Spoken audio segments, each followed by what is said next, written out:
Welcome everyone to the West Campus live session.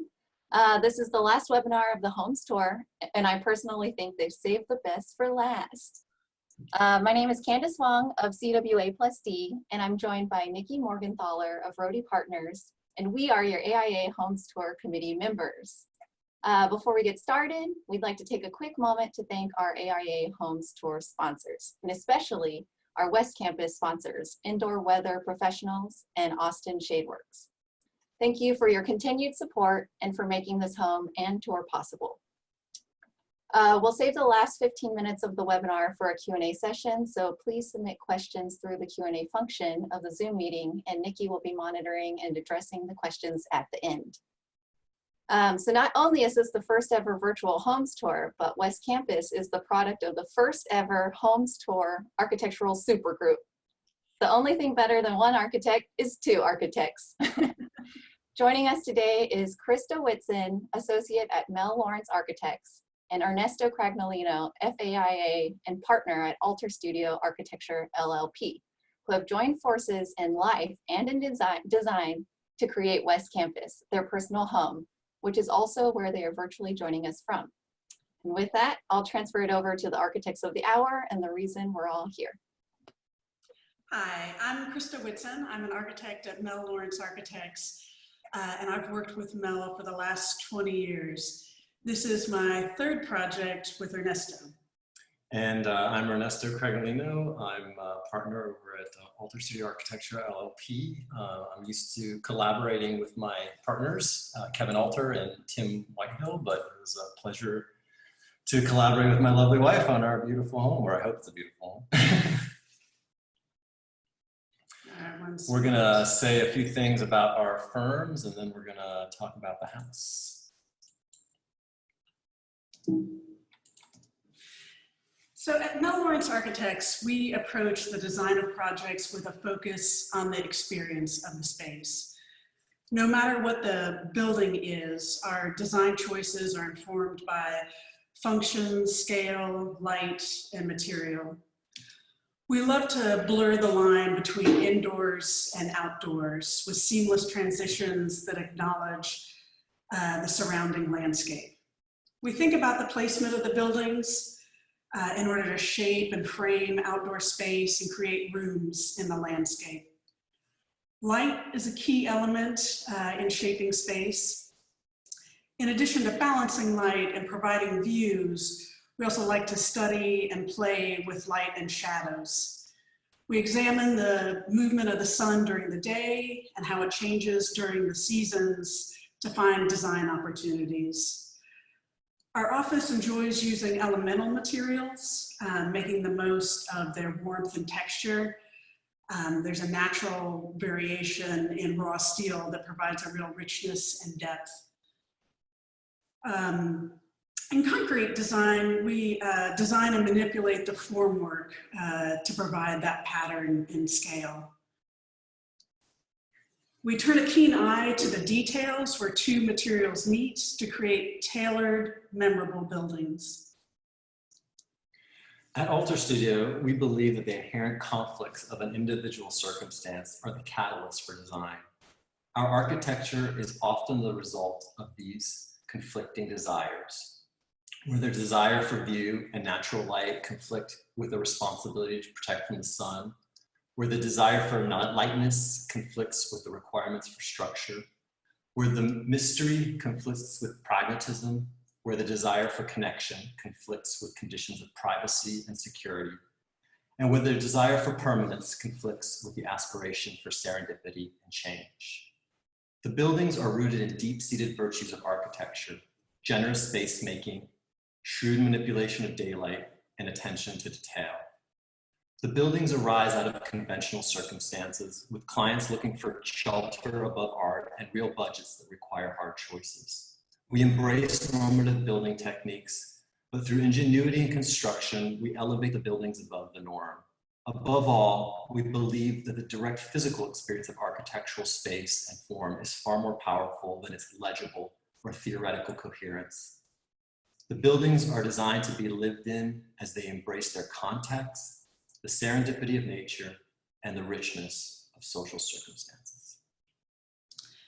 Before we talk about this house, we'll start with where we lived before. This is a triplex of studio apartments in West Campus. It was designed in the mid-1950s by Harville Hamilton Harris, who had been the dean of the School of Architecture. For 10 years, we enjoyed living in this special place with the double height window wall, the compact bedroom loft, the exposed CMU walls. We really valued the richness and specialness of that space, but when the twins arrived, we realized that our family of 5 would need a larger place. We searched for a property throughout central Austin, and luckily through our relationship with our West Campus neighbors, we had the opportunity to purchase this lot right there with a small house from the 1950s across the ravine from the triplex that we previously lived in. It was the owner's childhood home, but had been a university student rental for many years. Our longtime neighbors who had owned this studio in the triplex were in a very similar situation in their lives with a toddler and another baby on the way. So we purchased the property together in the hopes of building new homes for 2 growing families. Although it was an oversized property, the original owner had sold off portions of the lot to adjoining neighbors. And as a consequence, the street frontage was now 80 feet, and the 2 remaining lots were unequal. One was 35 and the other was 45. So a new subdivision was required to equalize the lots, but since there wasn't 100 feet of street frontage, we also need a variance from the Board of Adjustments. SF3, single family 3 zoning in Austin requires 50 feet of street frontage. And the new lot was 40. But luckily for us, there were already a few lots on the block that had that narrower 40-foot street frontage. So it wasn't out of character for the street. Although the resulting lots were the same in size, they had subtle but not insignificant differences. The north lot was shadier with mature oaks surrounding the buildable flat portion of the lot, including 3 mature trees along the northern lot line. We decided on a dollar value to make the lots more comparable, a figure that either family was willing to pay or receive. And then a coin toss by the kids determined our fate. And we ended up with the north lot. The goals for our house were in line with the compactness and richness of the lot itself. We wanted a house that was minimal in size and efficient in layout. The lot was long and varied with diverse trees, topography, and geology. The lot had a generous flat section with a 15-foot thick rock shelf underlain by expansive clay soils. This zone terminated in a series of rock ledges culminating in a ravine. We wanted a house with a similar sense of variety and generosity, where the limitations were a source of character and not constraint. There are a number of protected trees on site. And the City of Austin Tree Protection Ordinance uses the concept of the critical root zone, where the critical root zone of a tree is defined as the circular area centered on the trunk, where the radius in feet is equal to the diameter of the trunk in inches. So for instance, this 20-inch diameter tree trunk gives a 20-foot radius for the critical root zone. And that critical root zone is then subdivided into 3 categories, where that inner quarter critical root zone, no development can happen. And then in the second tier, the half critical root zone, 4 inches of cut and fill is allowed. So you can do a driveway like we did, but not a standard foundation.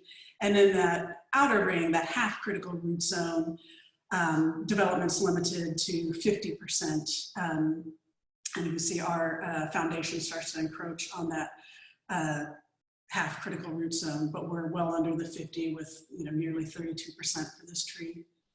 Then we had another tree that was protected in the front, and you can see that the street already encroached into the critical root zone, so we had to keep the driveway narrow to get under that 50% critical root zone disturbance. It's important to keep in mind that this one-size-fits-all approach can be fairly conservative for some species like live oaks and far too aggressive for others like Spanish oaks or red oaks. And therefore some accommodation for tree species is always prudent. And when in doubt, you should probably always consult with a professional arborist. It's also important to keep in mind that many trees, especially live oaks, do not have their canopy centered over the trunk. And while the tree protection ordinance mandates that graphic convention, the actual tree geometry might need to be taken into account. For example, the largest, most beautiful tree on our lot had a canopy that was entirely to the east of the trunk.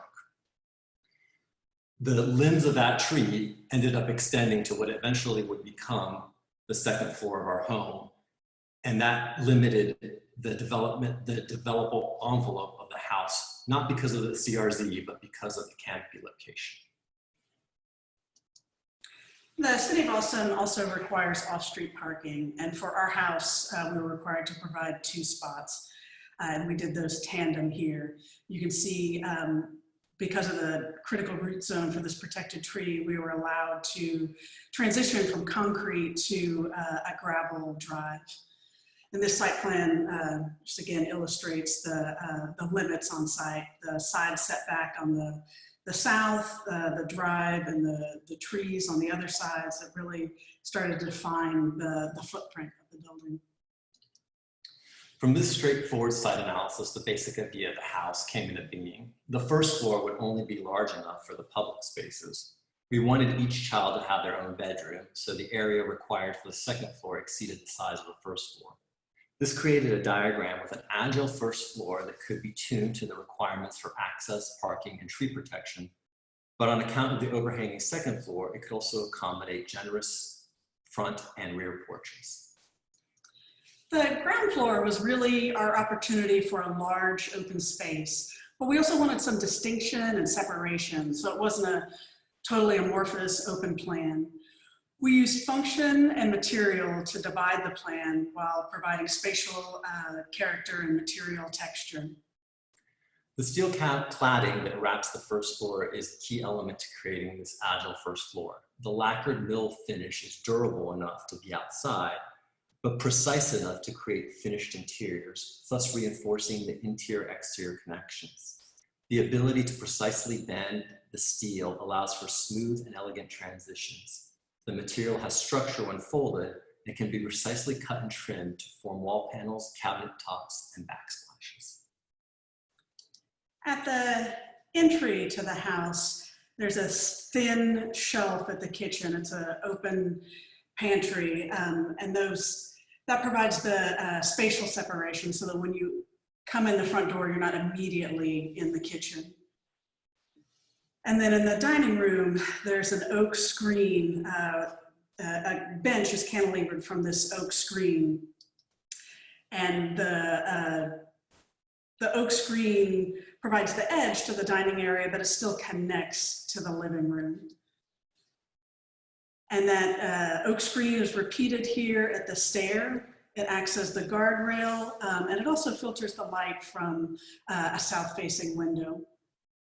And then further to the east in the plan, that oak screen transitions to these full-height oak panels. They're pivot doors that provide access to the mechanical unit, the understair storage, and the electric subpanel.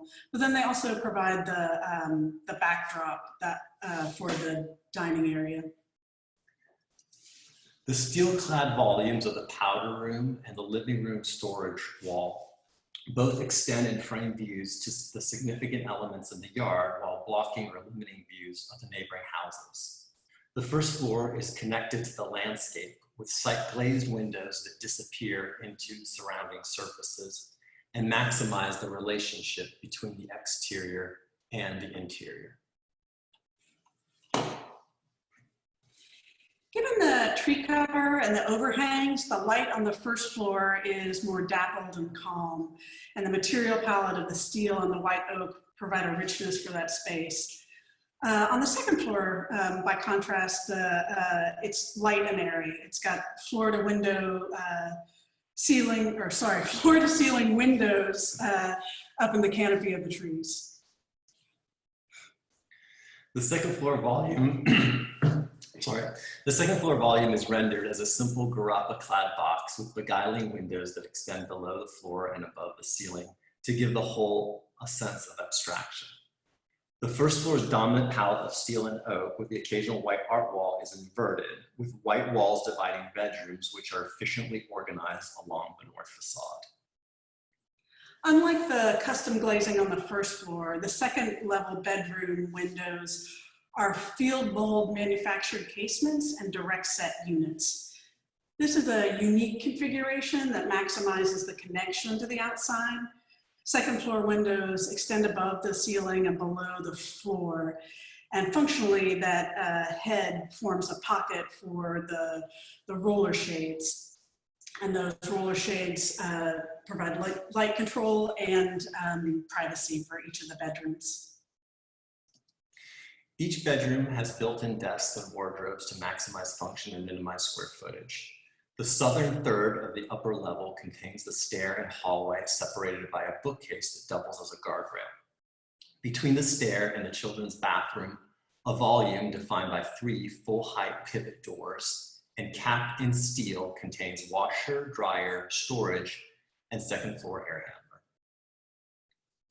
The house is efficient both with materials and energy. The all-wood skeleton uses LVL beams to frame the cantilevers and has 2x4 framing to minimize wall thickness. The walls have full fill cavity insulation, which is then supplemented by a 1/2-inch continuous insulation. For economy, the house uses a zip wall system for an air barrier and weather-resistant barrier. To improve the system, liquid flashing was applied to all nail holes in addition to sealing the penetrations. On the first floor, foil-faced rigid board insulation provides a radiant barrier to combat the gain from the dark mill finish steel panels. The steel panels were cut and bent from a detailed layout that we provided. The 14-gauge subgirt is fastened through the insulation and the self-adhered flashing. And then the steel panels are attached to the legs of the subgirt with short self-tapping screws so they don't penetrate the air barrier. And then you'll see that there's a gap between the panels that allows some tolerance so they don't have to be perfect or plain out. And then at the base, there's a steel angle that's fastened to the foundation. And the panels are drained by 1/4-inch holes drilled in that angle, 24 inches on center. On the second floor, zip wall R panels were used to simplify fastening and drainage of vertical wood siding. The vertical Garapa was installed using the Vanish rain screen system of specially milled siding that is secured using an aluminum clip system. This system allows each clip to be bedded in sealant with additional sealant over each screw. The vertical wood is drained at the bottom where a small screw is driven into the bottom of the board to create a 1/4-inch gap.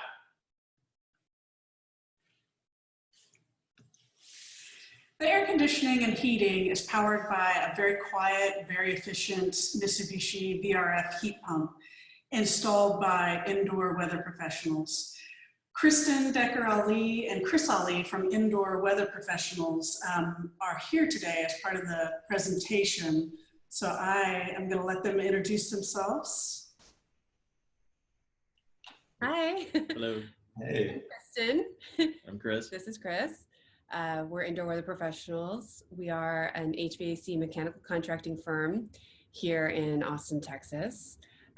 We are super big into building science and technology and really whatever we can do to reduce energy consumption and the subsequent draw on the power grid really makes us excited. So we internally design HVAC systems that take the best technologies and theories, and then we coordinate with architects and general contractor to implement our systems into the overall building process. So we try to help make things go as smoothly as possible. And we also work with mechanical engineers like Positive Energy to implement their designs. All right. Do you guys want to, there we go. Hey. The type of system that Krista and Ernesto have on this house is commonly called variable speed, or VRF, which stands for variable refrigerant flow. And they're very highly efficient systems that use an inverter to power all the motors inside. And that's where it gets its energy efficiency, and also where you get the variable part of the variable refrigerant flow. So instead of just pulling more amps off the grid to ramp the motors up and down, the inverter is like an internal powerhouse that's housed in the outdoor unit there. And it takes the AC from the house, converts it to 3-phase DC, and then modulates the frequency of those phases to drive the motors faster or slower. And what that gets you is as you can see in these pictures, Krista and Ernesto have got a unit upstairs and downstairs, but they're all driven off the same outdoor unit. And everything is variable speed. So the upstairs could be running at 50%, the downstairs at 20%. And the outdoor unit would only send just that much refrigerant to each of the indoor units, just based on what they need. So that's the variable refrigerant flow part of it.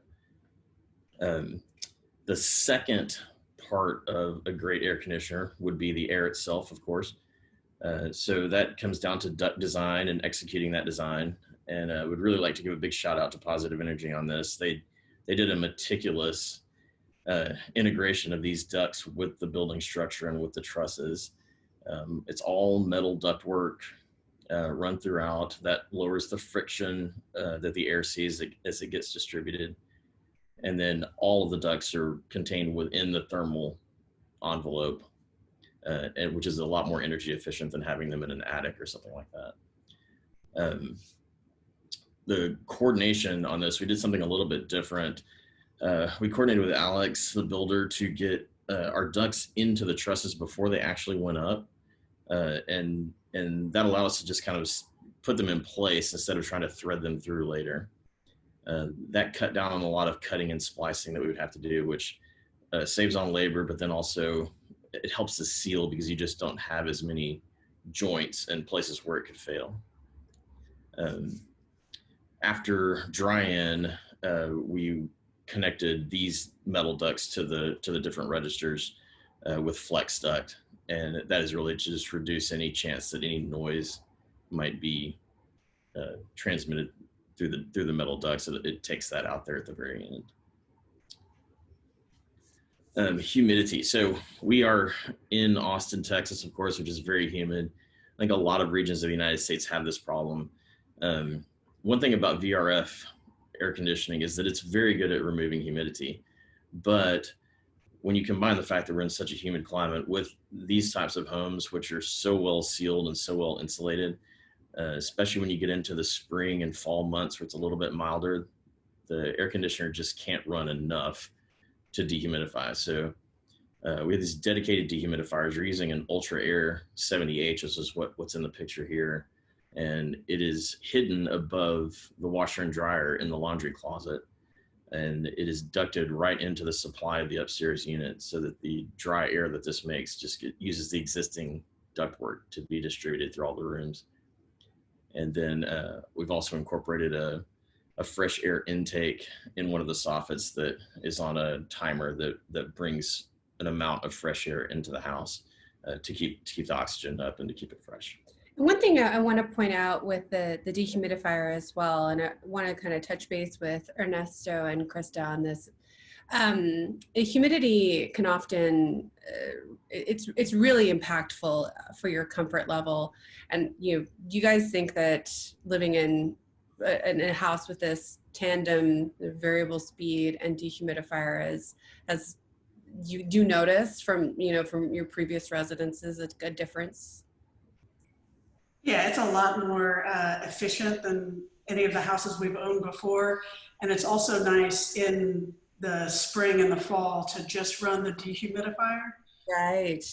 And yeah, and that's something that's really cool, because the dehumidifier uses very little energy, and sometimes that's all you need to have running. So it's really cool.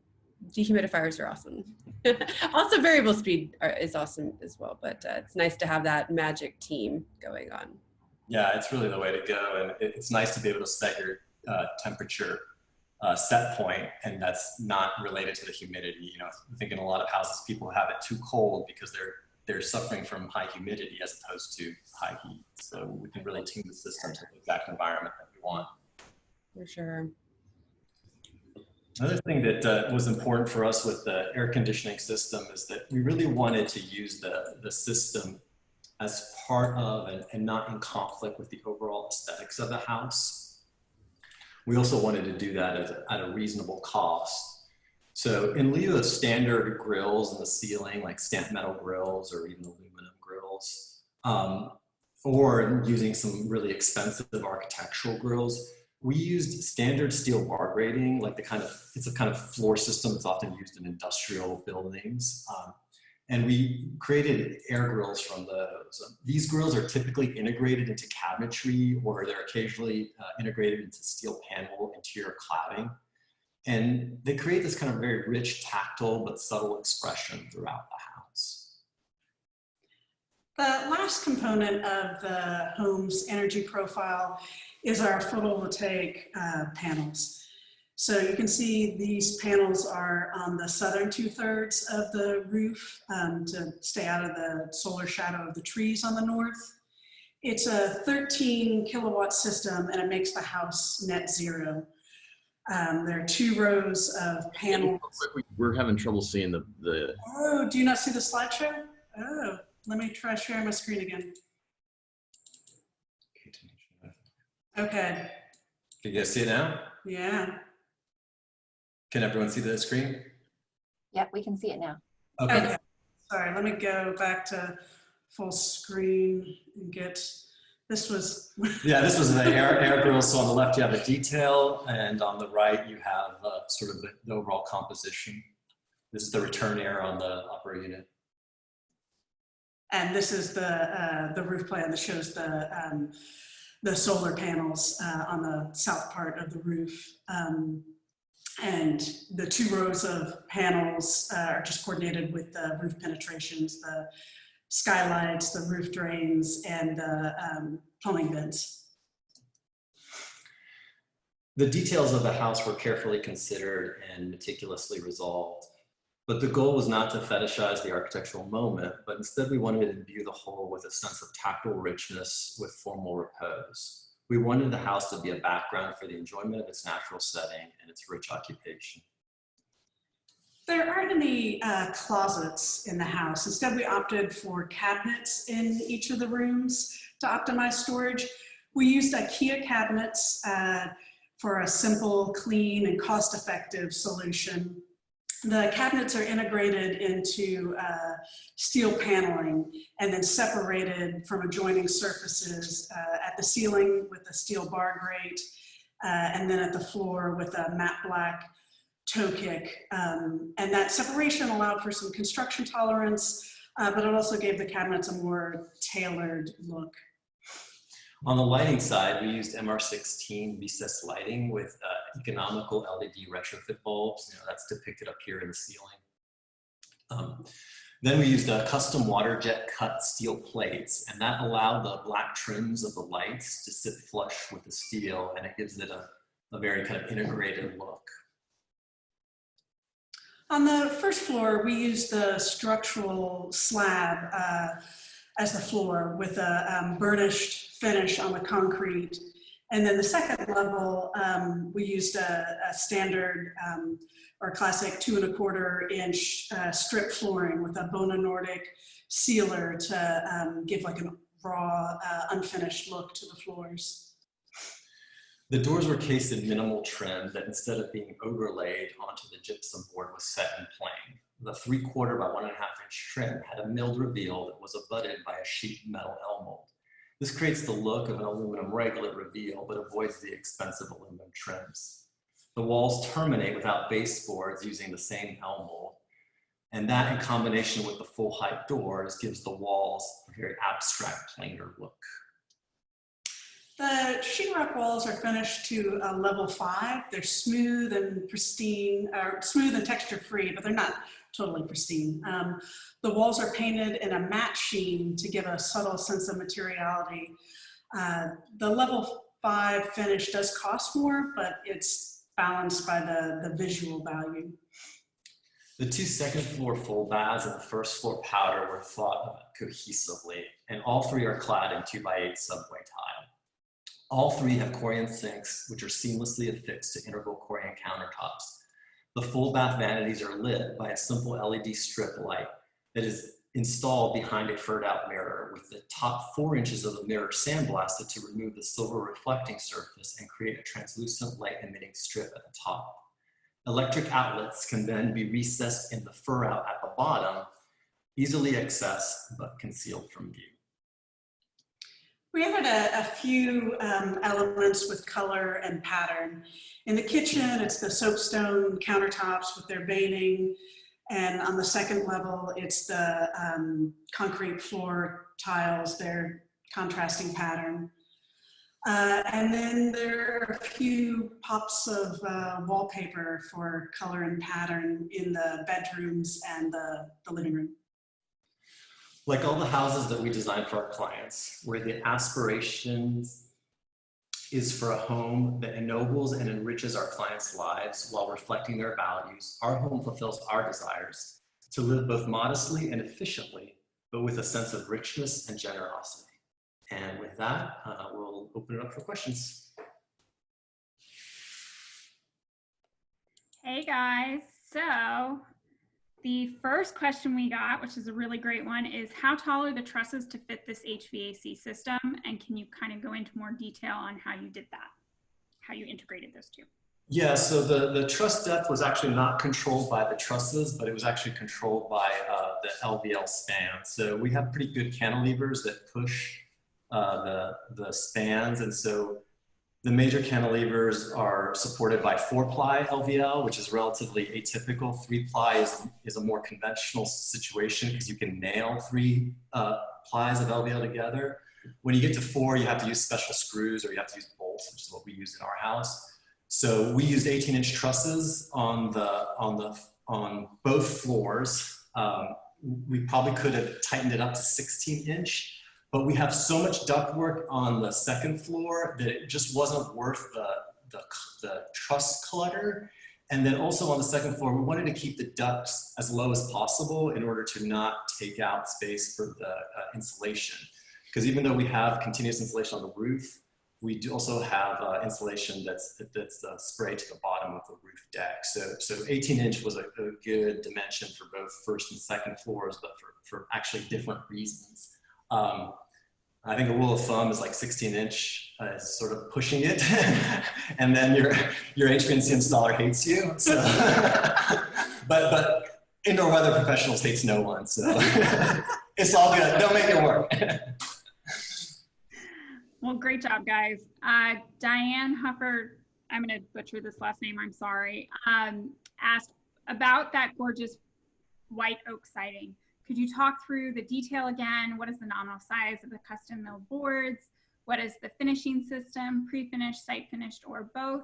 Were they tongue and groove boards? And then we did get a follow-up question to that, which is what is the,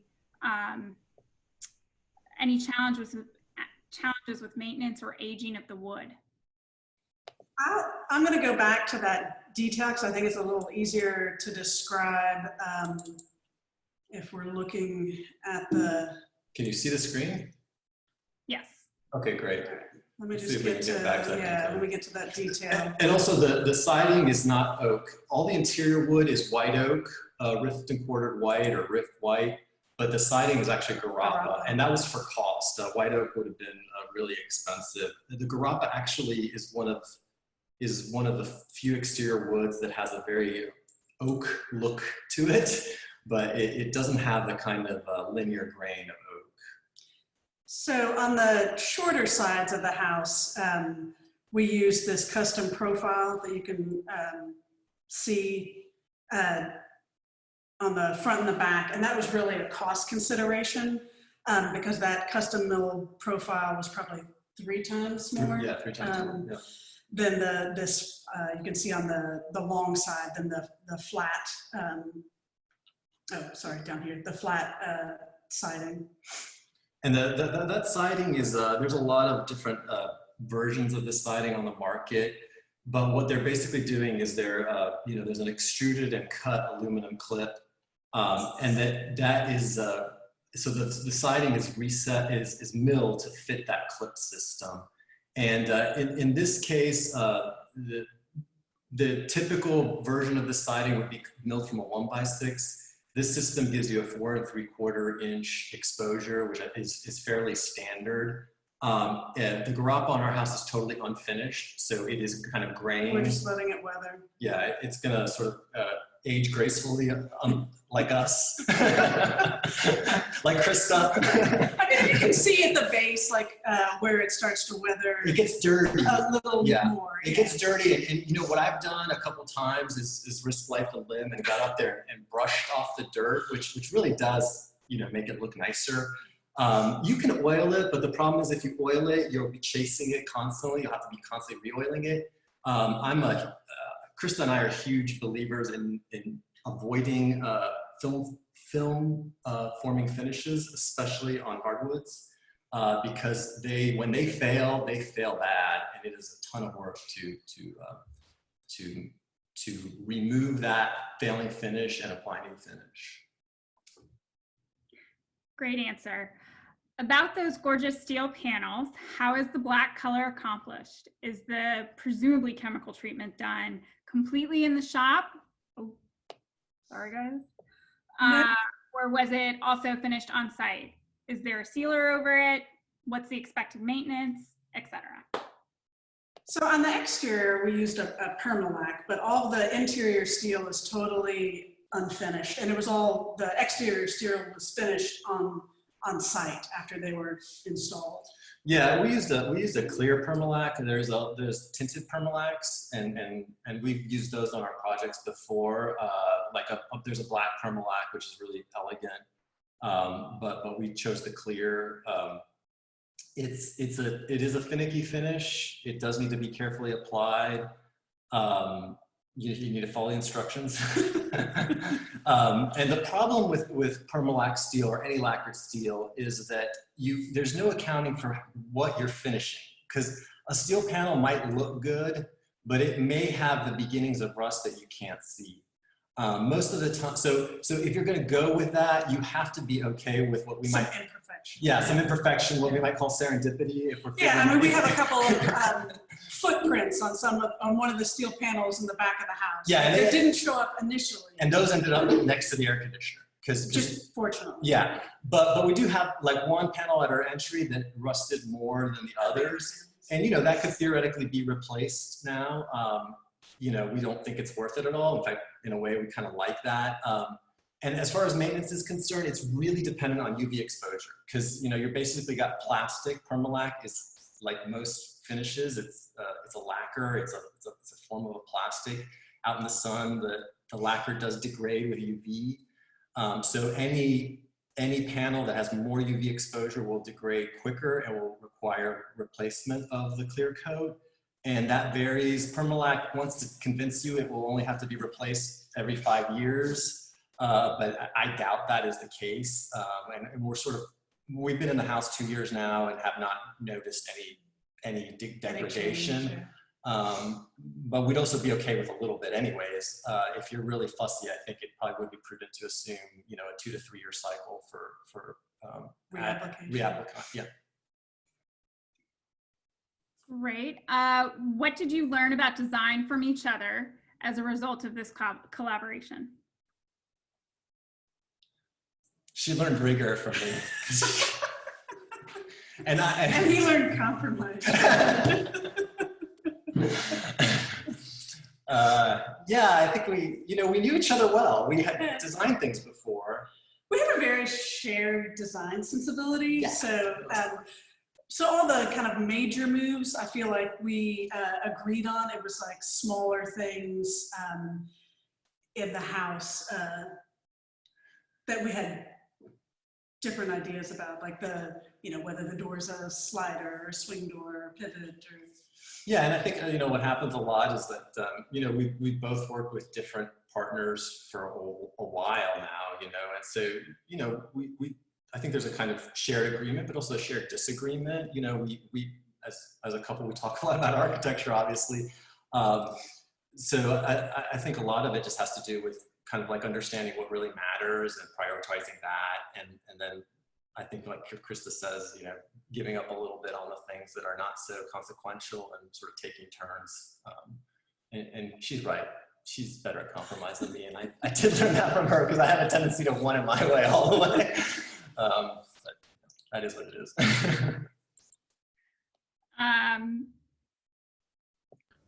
So this is probably more for Chris and Kristen. Can the Ultra Air dehumidifier be retrofitted to an existing duct system? Yes, absolutely. We actually do that quite a bit. You just need space for it. The thing itself has certain dimensions, but the space you need is probably 18 by 18 depth and height, and then the length, you probably need a good 30 inches.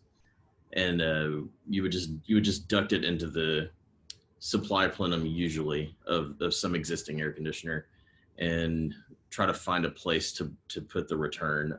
If you can't, you can use the existing return of the air conditioner as well. But yeah, we actually do that quite a bit.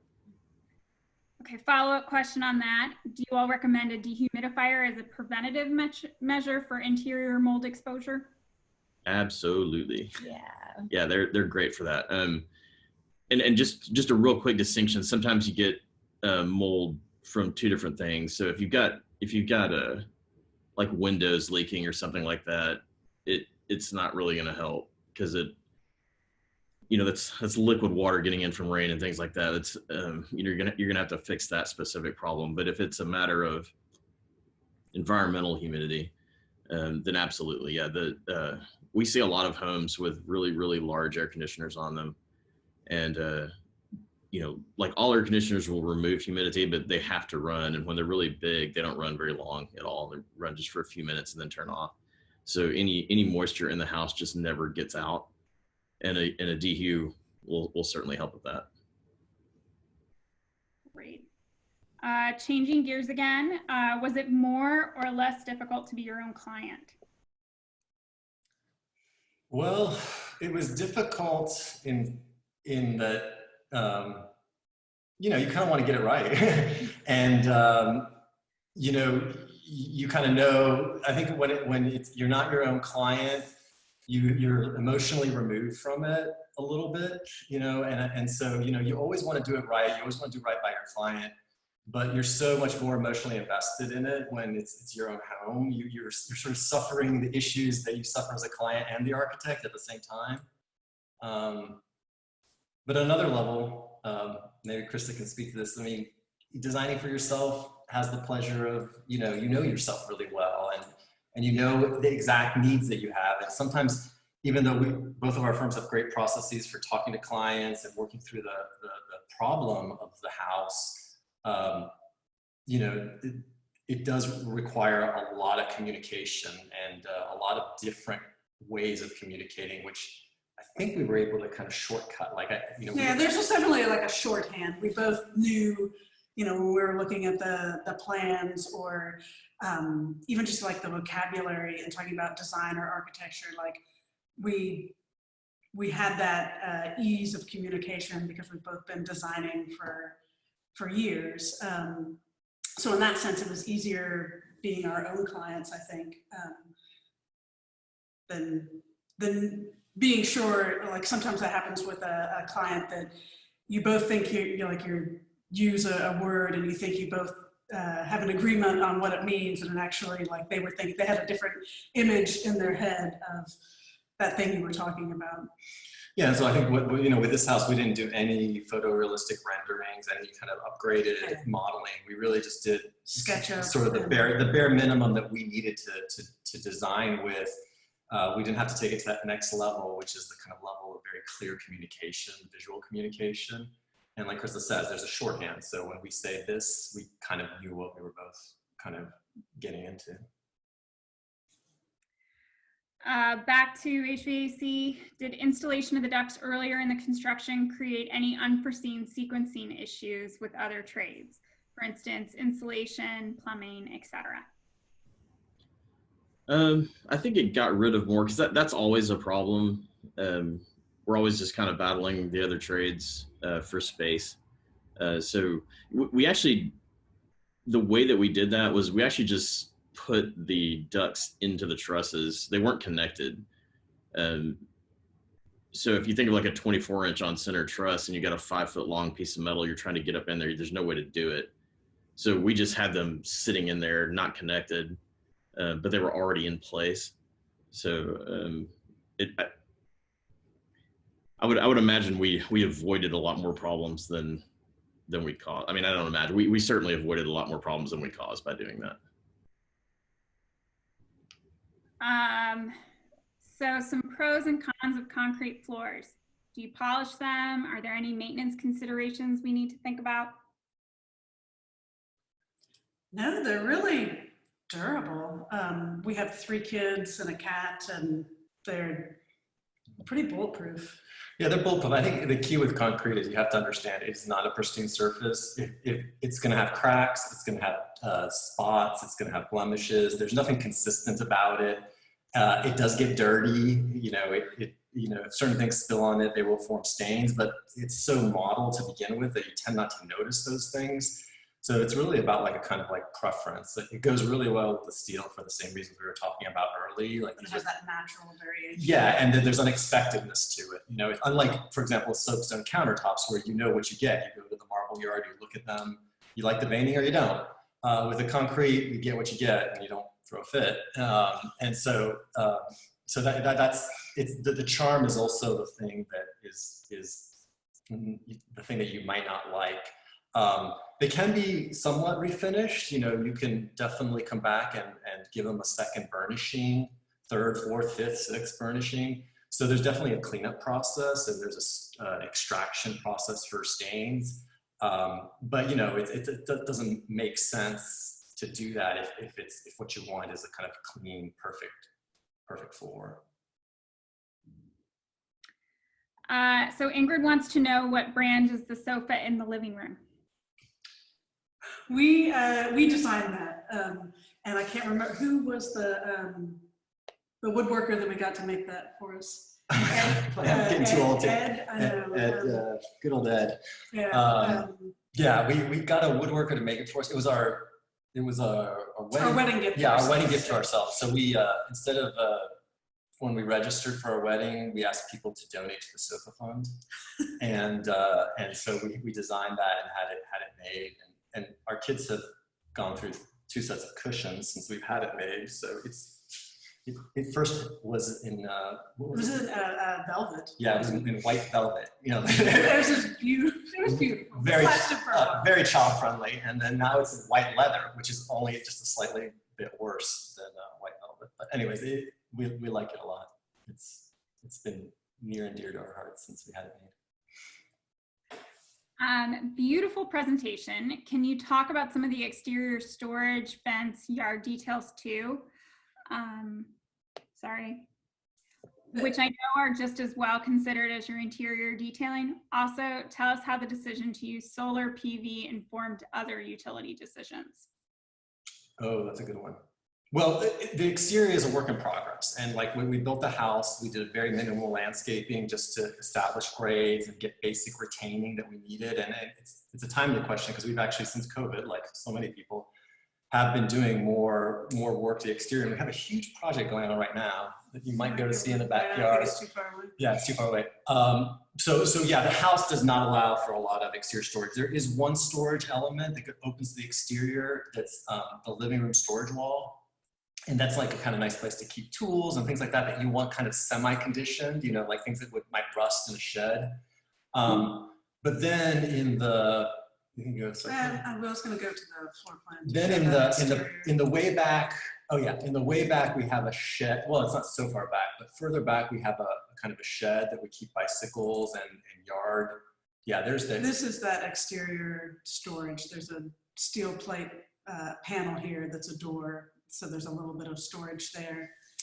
And then this Yeah, there it is. actually, yeah, shows there's a little bike shed in the back. Yes, it's a little garden bike shed. And you know, we try, and then there's a little garbage enclosure at the front. It also serves as the service. Well, you go to the site plan. Yeah, I was looking for. And the electrical service comes from there. So what's nice is that we didn't do underground electric in the traditional way. We ran overhead electric to a pole that's at the property line.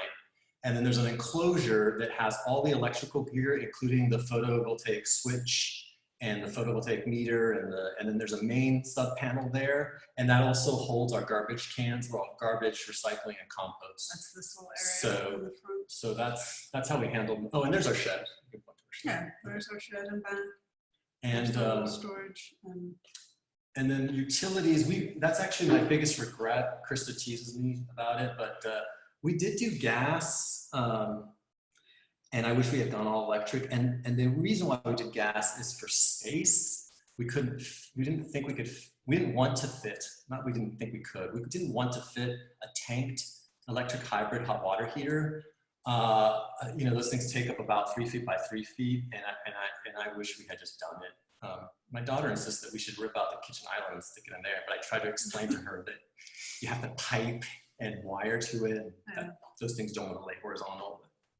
That's her thing. But especially given the solar panels and that the house really could be. Yeah, so we use $2 worth of gas a month, and we pay a $20 gas bill because of all the fees and taxes and all that stuff. So that kind of was not smart. We should have done it differently. We were a little worried about having a single energy source for whatever reason. I don't know why we were worried about that, but we were. And the photovoltaics, that came relatively early in the process. We realized that the trees allowed for it. And so once we realized that, it wasn't so clear at the beginning just because of the overgrowth and what limbs had to be cut to make room for the house.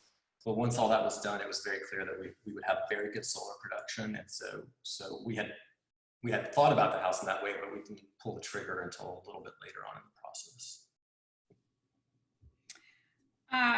So speaking of your little clients, how do your children like the house? I suspect you have some budding architects. We got one. But I don't know, they're interesting.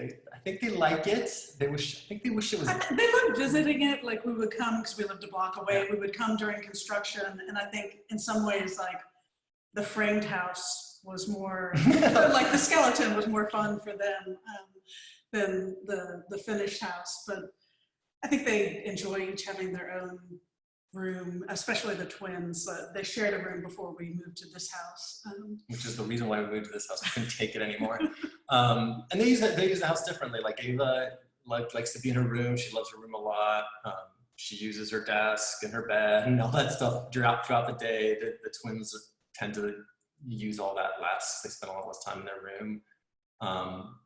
But I think, you know, it's for them, I think that the house will hopefully age well with them. As you know, as they get older, they'll use the rooms differently, but then the qualities of those rooms will always be there for them. So how close is the home to net zero energy? It is actually net zero. We bought an electric vehicle, and when pre-COVID, when I was plugging in also away from the house, we could stay net zero. But now, also charging the car, we're at a little bit of a deficit. But it's just as soon as we're leaving the house more, it'll be back to net zero. So it's close. I'd say we're probably like 90%. Yeah. The first 18 months we were net zero on average over the whole year, and then since March we've been a little bit on the negative side. We'd have to go back and do the utility bill analysis, but it's good. It's pretty good. It's a 1,900 square foot house with 3 tons of AC. That's probably on the generous side. So So it is a fairly efficient house, but it's also, it's also 2x4 frames. There's a 2x6. It's got ½ inch of continuous instead of a full inch. So there are things that could have been done to pump up the efficiency as well, which, we opted not to do for various reasons, having to do with spatial constraints. But, so it's good. We should give a shout out to our contractor. Oh yeah, we should. We did a great job. Yeah, we really liked working with Alex Ferdman from Green Places, a really great builder who is very, well, we liked the fact that he was really treated our money as if it was his money, which is always makes you feel good. And he built a beautiful house, really working with our budget and very easy to work with, and did some things that were really tricky, got his own guys to do them, and it worked out really well. All right. So the crushed rock around the exterior of the home, is this simply cosmetic or were there functional considerations? It looks great. Part of it is for the driveway, and then in front, because the house slab is set lower than the street, it is for drainage. And then at other points, it's aesthetic. Yeah, the city of Austin doesn't let you use well, technically they don't let you use it. People do use it. You're supposed to use angular gravel for parking because it locks together and doesn't let the car tires sort of sink in as much and compact the subgrade. So we had to use angular gravel. We used what was it? Silver? Is it a silver mist? It's a silver mist gravel. So and then having that material palette that we used it in other areas of the house, in other areas of the landscape in order to create a kind of cohesiveness. Go back to that image. Yeah. Yeah, there it is. So here it is for drainage to get everything to the backyard, but it's infilled in other spots as well, just because we like. Yeah, it's nice to have that continuity. Is really nice.